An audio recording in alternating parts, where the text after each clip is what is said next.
Assalamualaikum warahmatullahi wabarakatuh. Selamat pagi adik-adik. Kali ini kita kedatangan materi lagi dari jurusan Teknik Mesin, Institut Teknologi Nasional Yogyakarta. Nah itu, oke. Boleh perkenalan dulu, Pak? Silakan. Perkenalan dulu. Nama, asal. Ya, perkenalkan, nama saya Andi Yodan.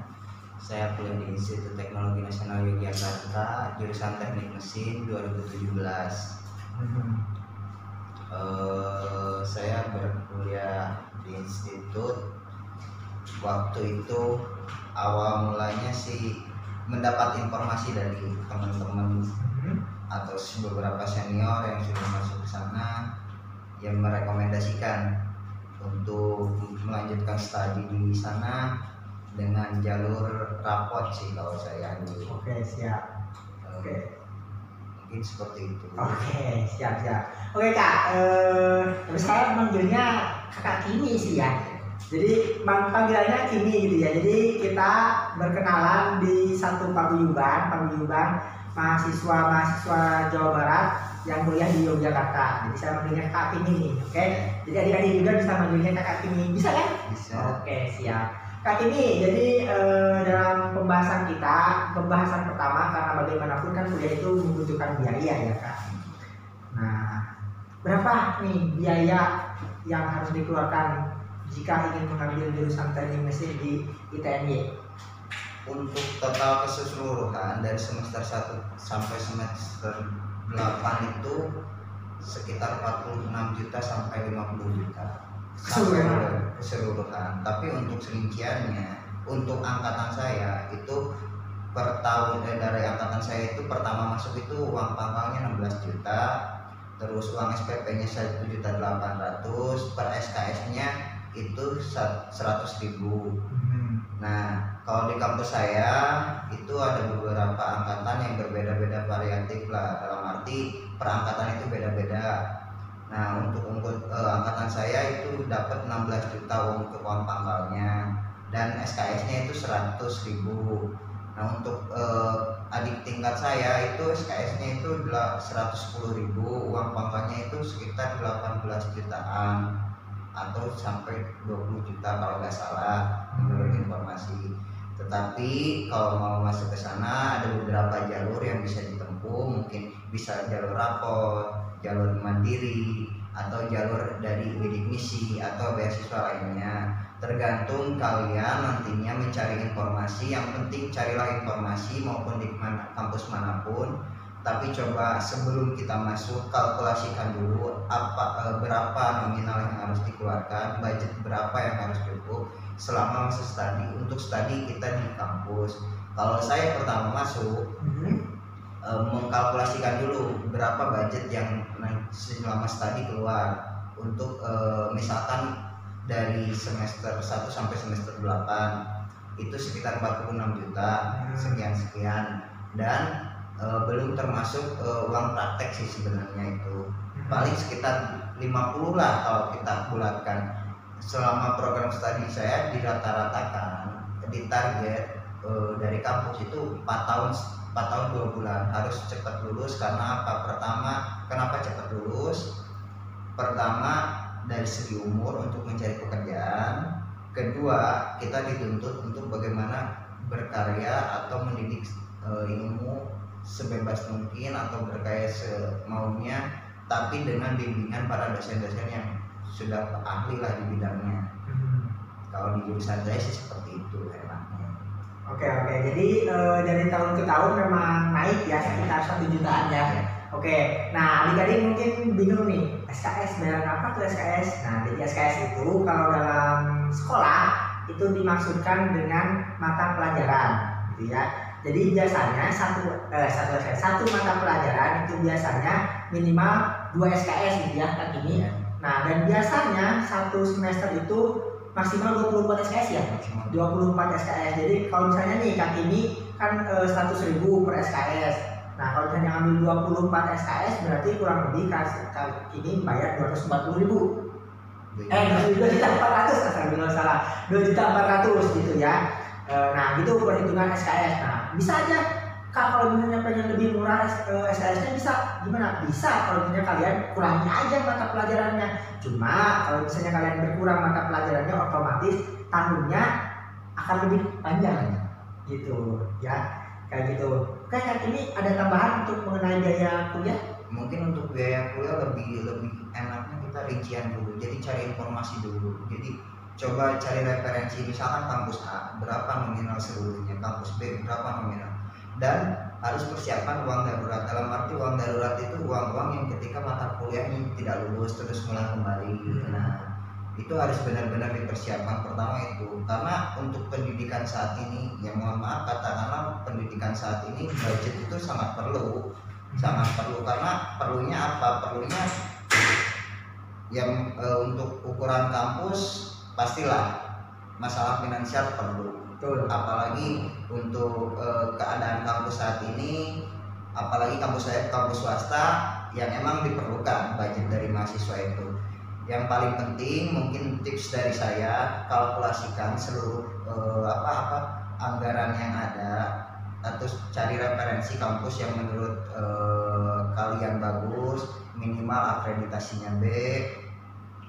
Terus kalkulasikannya dari beberapa kampus yang emang mana nih yang cocok. Jangan terlalu memaksakan, walaupun punya motivasi semangat, tapi carilah yang emang menurut kita sanggup. Kalau misalkan emang sanggup, cari juga misalkan beasiswa di kampus juga banyak kok sebenarnya untuk melanjutkan, yang ingin melanjutkan studi. Yang paling penting jangan kendor untuk semangat belajar. Jadilah anak bangsa yang emang benar-benar membangun. Ketika emang lagi-lagi di kuliah, ekspresikanlah kalian dengan belajar, dengan banyak-banyak bergaul secara positif. Dan di masa kuliah Anda juga kalkulasi tips juga untuk tempat tinggal. Kalau misalkan ada yang gratis aktif, seperti contohnya di organisasi daerah banyak asrama-asrama. Kalau misalkan secara biaya untuk tinggal di Jogja bisa gratis ya, gratis tanpa harus berbayar. Oke. Ya, itu mungkin tips-tipsnya. Juga satu lagi yang penting, bergaulah yang positif, karena ketika masa depanmu terhambat, kalian bahkan merasakan terbengkalai waktu. Yang penting apa? Satu, motivasi belajar dan semangat belajar jangan sampai kendor. Terus pegang komitmen konsisten untuk membangun, minimal bangun diri sendiri dulu ya untuk kesana. Apalagi ketika di kampus, individualis itu sangat tinggi. Wah, iya. Makanya saya menyarankan ketika bisa masalah budget, jangan sampai di tengah-tengah itu kalian berhenti, itu sayang gitu. Kalau misalkan emang masih berpikir kenapa budget itu sangat perlu, di sini banyak kok part time, misalkan kerja sampai kuliah sambil kerja bisa, atau misalkan kuliah sambil jualan bisa kok. Yang penting kalian tekadkan belajar. Ketika berangkat kuliah di Jogja itu gudangnya ilmu, maupun ilmu ekonomi, politik, sosiologi, budaya dan segala macam. Silakan, di Jogja sangat mumpuni. Saya rekomendasikan, maupun di kampus manapun, maupun kampus dari kampus saya sendiri atau kampus-kampus lain, tapi lihat dulu porsi kita sampai kemana, apalagi masalah budget. Siap. Mungkin seperti itu. Oke, jadi saya bisa menyimpulkan perkataan Kak Kimi ini, kita tuh berharap tinggi boleh, tapi utamakan sadar diri ya Kak. Betul ya, karena memang mengkhawatirkan ya kalau misalnya kalian udah berada di tengah-tengah jalan perjalanan tapi ternyata kalian gak bisa melanjutkan, kan itu bisa menjadi bumerang sendiri ya. Kalian udah capek-capek keluar waktu dan keluar biaya dan lain sebagainya kayak gitu. Oke Kak Kimi, tadi kita udah membahas tentang biaya kuliah, udah bahas biaya tempat tinggal bisa tanpa biaya ya. Nah tapi kalau misalnya mengeluarkan biaya tempat tinggal, kira-kira berapa tuh yang harus mengeluarkan biaya? Kalau Jogja sih variatif ya, dalam arti kita inginnya sebagaimana. Jadi kembali lagi ke diri kita, mau menurunkan gengsi kita atau kasta kita ketika dalam bertinggal. Karena apa? Jogja itu banyak kos-kosan yang di atas 300, 400, 500 sampai 1 juta sampai 2 juta juga ada Per bulan ya? per bulan. Tapi bagaimana kalian mampu gak misalkan kita tinggal di satu tempat yang harga kos-kosannya 500 lah, saya katakan cukup elit, cukup lah. Dalam arti kalian bisa gak dalam satu kos-kosan itu dengan bisa, jangan iri lah, dalam arti kenapa orang lain bisa seperti itu, jangan. Yang penting ketika kalian tekadkan maupun seadanya kos atau tempat tinggal, yang penting tekadkan belajar. Masya Allah. Oke, siap itu ya. Jadi kos mulai dari 300 ribuan ya? Ya. Siap, oke. Nah, lanjut kita ke masalah biaya hidup alias biaya makan Kak Kimi. Silakan Kak Kimi, gimana nih biaya? Kalau saya menyarankan untuk biaya hidup, kalau untuk saya pribadi, saya pernah mengalami di fase yang emang ekonomi sangat mumpuni, ekonomi sangat rendah. Masalah ekonomi emang nggak bisa dipungkiri.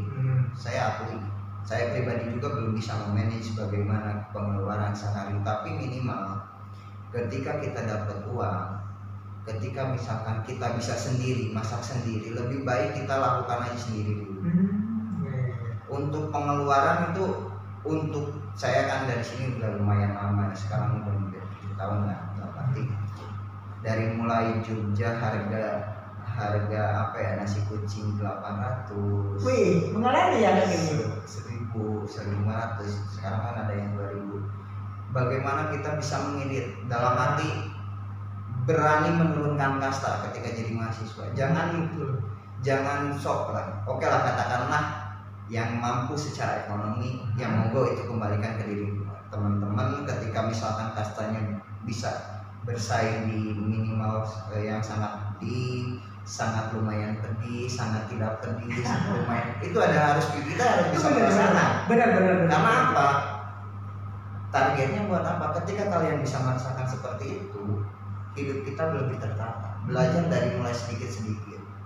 Kenapa dimulai dari lebih sedikit? Karena nantinya buat kita sendiri. Kalau misalkan hobi masak ya masak aja, ekspresikan. Ketika misalkan mau mau beli ya silahkan beli kalau misalkan mampu. Tapi lebih baik ketika kalau misalkan bisa sendiri ya lakukan aja sendiri dulu. Seperti contohnya saya udah mulai senang masak dari sebelum puasa lah, mulai benar masak, sering ke pasar gitu, karena emang mencoba bagaimana memasak itu. Awalnya sih seperti itu, bagaimana belanja ke pasar. Jadi mencoba bagaimana makan itu tidak instan, tapi dengan ada seninya kita ke pasar dulu, milih sayuran dulu, dan emang kerasa hasilnya. Ketika kita sudah merasakan hasil dari proses kita sendiri, malah kita bisa menghargai bagaimana ketika secara ekonomi teman-teman atau temannya yang tidak mampu kita membantu. Yang paling penting saling membantu, perbanyak teman, tapi dengan hal yang positif. Kayaknya seperti itu. Oke, siap. Nah, berarti Kak Kimi sendiri membudgetkan untuk biaya makan berapa tuh? Kalau saya sih sekarang kalau dulu sih seminggu bisa sampai 800 sampai 1 juta ya. Wah. Kalau sekarang sih lebih 200.000 seminggu. Oh, loh. Bayangkan ya, dari awalnya 800 bisa dipres sampai 200.000 seminggu. Oke, siap. Berarti adik-adik bisa membudgetkan sendiri kira-kira berapa untuk biaya hidup dan tempat tinggal kayak gitu ya. Bisa punya pilihan sendiri lah ya itu ya. Oke, lanjut ke ini Kak Kimi, cara masuknya. Cara masuknya ke gimana tuh? Jogja apa? Ke Universitas Kak Kimi, institutnya Kak Kimi. Untuk cara masuk banyak. Yang penting banyak bertanya. Yang penting satu, banyak bertanya. Jangan malu ketika misalkan belum tahu, tanyakan saja. Walaupun di universitas sama, mau masuk tidak masuk terserah, yang penting kita berusaha dulu. Pertama tanya. Sekarang banyak tuh setiap kampus mempunyai website sendiri, adminnya ada, di IG-nya ada. Sekarang udah seperti di kampus saya lah. Sekarang kan aktifnya di media. Ketika ada misalkan salah satu siswa yang ingin mendaftar, dia nanya langsung ke admin. Saya tidak tahu bagaimana bisa masuk. Diterangkan, satu pertama jalur rapot bisa. kedua jalur misalkan undangan bisa, ketiga daftar mandiri bisa, SBM bisa, terus PTN juga bisa semuanya dari berbagai lini gitu masuk. Yang penting satu bertanya, jangan lupa bertanya itu penting. Ketika misalkan bingung-bingungnya, tanya aja langsung ke adminnya. Yang kuncinya apa? Jangan malu bertanya. Siap. Oke. Siap. Nah, Hakim sendiri masuk ke teknik mesin di ITB lewat jalur apa? Kalau saya dulu lewat jalur rapot sih. Lewat jalur rapot. Gimana tuh tipsnya biar bisa keterima di lewat jalur rapot? Kalau teknik, tergantung teknik apa dulu yang kita cari. Kalau teknik mesin lebih ke kimia, fisika, matematika yang dilihat nilai paling tinggi sesuai dengan standar kampus atau tidak. Jadi kampus juga mempunyai standarisasi bagaimana nilai kita. Tapi bukan jadi patokan nilai itu menjadi sebuah perlombaan untuk dibesar-besarkan. Tapi dalam kita mendapat nilai itu bisa nggak dipertanggungjawabkan hasil dari nilai dikasih seperti dulu itu dari guru dulu itu. Makanya untuk saat waktu itu emang saya bukan sombong ya. Ya, siap. Lebih dari standar lah, jadi masuk kriteria. Dan juga coba lihat kalau kampus biasanya ada kuota provinsi, ada kuota dalam provinsi. Kalau masih ada itu, kalau waktu zamanku masih ada seperti itu, tapi saya tahu semua. Nah, kuota sendiri yang diterimanya berapa orang tuh per tahun? Kalau angkatanku ada berapa? Ada 4. Kalau untuk saat teknik mesin ya, kelasku ada 230 berapa? Oh, sekitar 200-an ya? Karena ada diplomat juga. Oh, ada diplomat juga ya? D3-nya. Oke, siap. Nah, jadi adik-adik kesempatan untuk masuk ke kampus ITN jurusan teknik jurusan teknik mesin itu sekitar, berarti kurang lebih kalau sekarang ada 300 ya, mungkin bisa sekitar 300-an ya, kuotanya sekitar 300-an ya. Oke, gitu ya. Ada tambahan ini untuk cara masuk? Ya, kalau untuk cara masuk ya tadi cukup stepnya carilah informasi sebanyak mungkin, karena pastilah ketika kita masuk teman-teman harus cari info yang emang informasi itu paling penting, paling utama. Yang kedua, ketika udah dapet info tanyakan langsung, karena setiap kampus punya adminnya sendiri, udah ada timnya pasti. Yang ketiganya, kalian ketika sudah dapet info baru masuk ke tahap berapa total biaya yang harus dikeluarkan saat studi. Oh ya, siap. Langsung itu tanyain ya, adik-adik, biar adik-adik mempersiapkan masalah budgetnya gitu.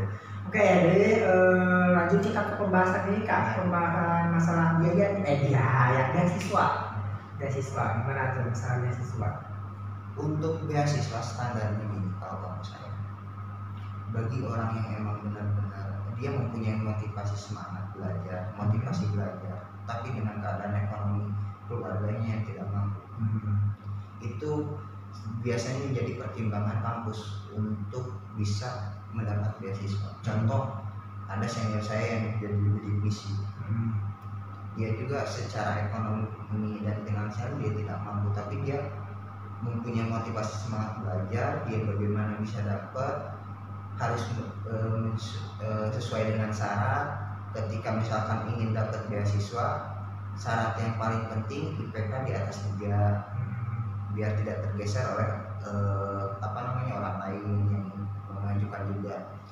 Yang paling penting yaitu ketika dapat beasiswa atau misalkan ingin mencari beasiswa, langsung tanya apakah di kampus ini ada khusus beasiswanya ya, dan lengkapilah persyaratannya langsung kalau misalkan ada, karena siapa tahu ketika memungkinkan, kalau misalkan menjadi mahasiswa pilihan atau misalkan terpilih mendapat beasiswa, itu keuntungan bagi adik-adik lah yang ingin masuk ke kampus tersebut. Siap. Oke, itu ya mengenai info beasiswa. Memang karena beasiswa itu justru lebih banyaknya ketika adik-adik sudah menjadi mahasiswa ya Kak, daripada sebelum. Benar nggak? Justru gini, seharusnya tipsnya. Jadi sebelum masuk itu kita cari info juga. Kalau misalkan udah yakin masuk, kalau misalkan udah keterima, sebelum masuk juga harus persiapan. Nah, Oh ini misalkan ada beasiswa bidik misi, persiapan syaratnya apa aja, biar ketika sudah masuk kalian bisa mengajukan. siap. Nah itu ya, jadi adik-adik berarti kan tentang beasiswa itu apalagi mungkin sebelum masuk mungkin bidik misi ya, bidik misi, tapi ketika kalian udah masuk jadi mahasiswa justru beasiswa itu lebih banyak ya, lebih banyak, dan kesempatannya juga kesempatan dapat beasiswanya itu juga lebih banyak lagi gitu ya. Melihat kalau bidik misi itu saingannya banyak, kemungkinan keterima juga ya sedikit sih gitu ya. Untuk beasiswa kayak gitu mungkin ya adik-adik. Untuk lebih jelasnya Menambahkan ya salah, kalau misalkan emang pengen benar-benar dapat beasiswa, coba cari di Kementerian Ristek Tinggi ada, ke Menpora ada, itu udah jelas untuk pendidikan melanjutkan studi S1 S2. Tapi lihat dulu biasanya yang emang lagi benar-benar kuota ditambah untuk beasiswa di Indonesia adalah dari teknik. Lagi banyak benar-benar ditambah kuota. Yang ekonomi mulai dikurangi. Teknik yang sekarang lagi dicatat ya. Oke, siap. Oh, banyak sekali ya, jadi tentang beasiswa ini gak akan habis nih kalau misalnya kita bahas tentang beasiswa terus, karena kita masih ingin membahas yang lainnya. Oke Kak Kimi, apa saja sih yang dipelajari di perkuliahan teknik mesin ini? Untuk pelajari standar sih bagi saya. Kalau misalkan teman-teman yang dari SMK ya pasti tahu lah tentang lebih kemananya ya, kita belajar tentang bagaimana dinamika, terus aljabar, kalkulus, seperti pelajaran biasa, kimia. Tapi bagaimana ketika kalau kuliah lebih menjurusnya, kalau untuk S1 ya lebih menjurusnya kita kemana passionnya. Kalau di saya ada 3 yang nantinya ketika udah masuk semester 5, semester 6, ada yang ke alat berat, energi, terus ada yang ke turbin, mesin pesawat. Mantap. Ada yang ke sana. Itu tergantung kita dari kelas 1 mempunyai strategi juga, ketika belajar harus punya strategi apa yang mau diambil, mata kuliah mana aja yang memang harus diambil, terus yang cocok dengan kita. Jadi ketika kita kuliah jangan hanya untuk mengikuti sistem, tapi kita buat sistem sendiri lebih bagusnya. Karena apa? Ketika membuat sistem sendiri, jadi kalian tahu atau saya juga tahu planning saya harus kemana. Misalkan planning saya ke alat berat, mata kuliah mana aja yang wajib diambil untuk alat berat. Jadi tidak membuang-buang waktu. Pertama, kedua, bagaimana ilmu yang harus didapat itu sejajar atau selaras lah intinya yang ketika mau diambil itu. Dan yang ketiganya, ketika emang nggak bisa atau misalkan masih mengikuti sistem, teman-teman bakal susah untuk memplanningkan nantinya di semester 5 atau semester 6 nya ingin kemana mengarahkannya. Karena ketika kuliah itu benar-benar mandiri gitu. Kalau kita tidak punya strategi dari awal, kita udah kelapakan. Apalagi kalau hanya mengikuti temannya itu bakal lebih sulit. Yang penting ketika masuk kuliah, kalian pelajari dulu, baca situasinya dulu, bagaimana saya mau kemana. Dan ketika sudah menjadi mahasiswa, kalian bakal tahu berapa mata kuliah yang harus diambil seluruhnya. Kalau di saya 156 mata kuliah untuk bisa selesai masa studi itu. Oke, siap. Nah, ketika misalkan udah tahu yang wajib-wajibnya aja, kalau yang umum biasanya semester awal, yang nanti lebih menjurusnya 3, 4, 5 dan seterusnya. Yang penting strategi kita harus ya, kalau misalkan pengen tahu, carilah teman atau carilah senior yang memang sudah tahu. Juga tips juga saya dapat tips, ketika kalian ada mata kuliah yang ulang, jangan diulang langsung semester depan, tunggu dulu sampai semester 6, semester 7 beres baru. Lebih baiknya seperti itu. Karena apa? Biar menghemat waktu, jadi tidak terus terhambat dengan mata kuliah satu. Biarkan saja walaupun C atau D, nggak apa-apa, yang penting kalian maju dulu aja. Kecuali yang syarat. Kalau yang syarat itu harus benar-benar siap. Seperti itu. Oke, siap. Nah, Kak Kimi sendiri ngambil spesialisasi apa nih? Kalau saya sih lebih ke energi. Lebih ke energi. Karena pertama sih kegelisahan. ah, Kegelisahan kenapa? Indonesia itu sumber daya alamnya sangat sangat wow hmm, untuk bisa dimanfaatkan secara pribadi, secara umum. Bukan hanya dijadikan ladang bisnis oleh segerombolan orang-orang yang memang serakah terhadap finansial atau secara ekonomi. siap. Saya lebih ke energi karena kegelisahan tadi. Berangkat berinjak dari kegelisahan. Karena saya ingin menciptakan minimal buat ketika saya ingin punya rumah.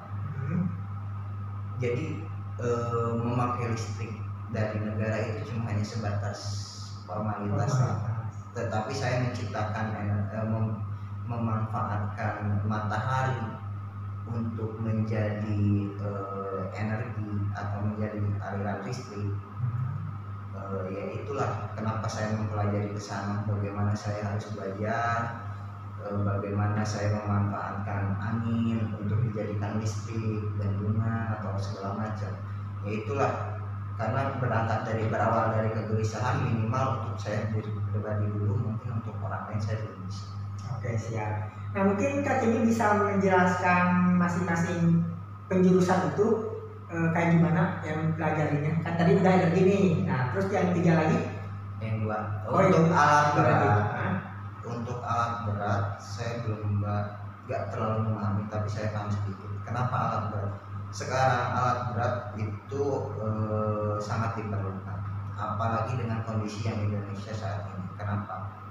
Karena mungkin kita melihat alat berat sangat diperlukan, membutuhkan mesin-mesin yang sangat gede Ya. untuk misalkan seperti mengangkut traktor atau mengangkut beko dan segala macam. Itu termasuk alat berat juga. Dalam arti alat berat beko. Kalau saya beko itu sangat dibutuhkan. Kenapa? Pertama, di Indonesia kan lagi membangun infrastruktur. Kedua, kalau misalkan ditambahkan juga butuh. Ketiga, ada keren untuk membangun hotel atau misalkan gedung-gedung yang tingginya lebih dari 5 lantai atau 10 lantai itu. Karena kalau alat berat emang sangat rekomendasi sih untuk kedepannya. Kenapa? Apalagi untuk di jurusan saya juga banyak sih yang mengambil alat berat juga. Kalau yang satu lagi? Untuk turbin. Kalau turbin lebih ke bagaimana merancang mesin-mesin seperti mesin generator, mesin-mesin mesin-mesin pesawat, mesin turbin angin, dan segala macam sih, banyak variasinya. Sebenarnya hampir sama spesifikasi dengan energi gitu, tapi turbin lebih mengandalkan mesin. Di sana yang perbedaannya, mesin pembuatan atau mesin mesin pembantu lah intinya. Oke, siap. Nah itu ya, ini nih pasti adik-adik juga pengen tahu nih prospek atau rencana ke depan kalau misalnya kita ngambil teknik mesin itu kayak gimana? Untuk prospek ke depan, untuk 2020 sampai 2030 atau sampai 2040, untuk lulusan teknik di Indonesia sebenarnya sangat dibutuhkan. Kenapa sangat dibutuhkan? Karena masih banyak kekurangan orang engineer di Indonesia. Oke, siap. Pertama itu. Kedua, masih kekurangan orang-orang yang memang spesialis di khusus mesin. Banyak kalau misalkan dikumpulkan, tapi lebih ke spesialisnya yang kurang. Ya, karena udah banyak senior saya yang memang sekarang udah tua kan, udah mulai pensiun. Oke. Saatnya digantikan sama yang muda. Regenerasi karena Indonesia sangat membutuhkan. Kalau nggak salah, Indonesia itu membutuhkan 1 juta lulusan teknik maupun pertambangan, mesin dan segala macam yang dibutuhkan. Mantap tuh ya, 1 juta ya. Oke, siap. Oke, itu ya adik-adik, kita sudah membahas tentang biaya kuliah, biaya hidup, tempat tinggal, cara masuk, beasiswa, kuliahnya apa saja, rencana ke depan atau prosesnya kayak gimana gitu ya. Nah mungkin Kak ini bisa memberi apalah yang mau disampaikan lagi kepada adik-adik tambahannya silakan. Mungkin tambahan ini, ketika kita ingin melakukan sesuatu, kalau misalkan karakter orang yang biasanya planninglah dengan matang. Karena apa? Ketika planning yang sudah matang, pasti kalian akan terus dengan kokoh, dengan tekun mengejar target. Tetapi bagi orang-orang yang hanya mengikuti alir, hanya melihat kesempatan sedikit-sedikit, jadilah air terus mengalir. Dan ketika kesempatan itu yakin, atau misalkan udah benar-benar pasti hati, ambillah kesempatan itu. Dan ketika kalian emang sudah siap terjun, niatilah dari sekarang atau berangkatlah dari sekarang. Karena apa? Ketika di satu langkah, dua langkah perjalanan, kadang niat itu terhenti dengan sedetik mungkin atau sepertian detik mungkin. Karena ketika melangkah, yakinkan dulu, bukan hanya sebatas melangkah saja, tapi apa yang ditarget, apa yang dituju, tujuan kita apa. Bukan hanya sebatas melangkah saja, tapi kalau udah ada tujuan jelas baru. Dan yang paling penting, berani mengorbankan masa mudamu untuk kuliah. Karena apa? Oke, untuk 9 liburan boleh, tapi untuk mencapai, untuk saat ini bayangkan per tahun lulusan mahasiswa dari semua jurusan mencari di satu perusahaan mencari pekerjaan di satu perusahaan, tetapi pekerjaan itu hanya membutuhkan 100 karyawan per tahun. Makanya ketika kalian tidak bisa mengolah dan mengasah diri kita sendiri, kita akan disaingi oleh orang lain. Yang paling penting, asahlah terus dirimu, carilah terus dirimu. Bagaimana saya harus kemana? Karena